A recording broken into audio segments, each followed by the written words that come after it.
Our intimacy with God, which is the highest priority that God has for our lives, determines the impact of our lives.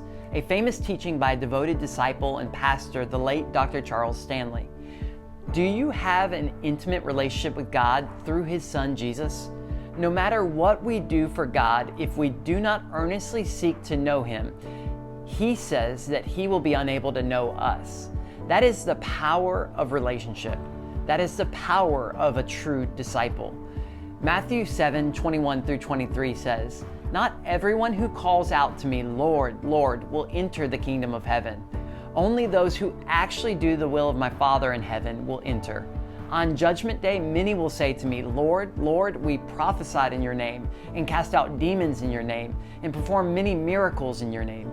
But I will reply, 'I never knew you. Get away from me, you who break God's laws.'"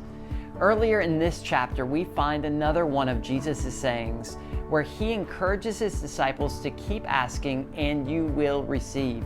Keep seeking and you will find. Keep knocking and the door will be opened.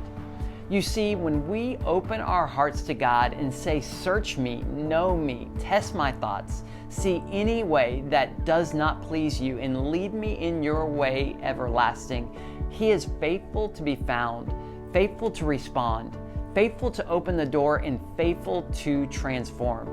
Perhaps this is the heart posture that drove Jesus to the desolate places early in the mornings, late in the evenings, and in any free moment during His busy days.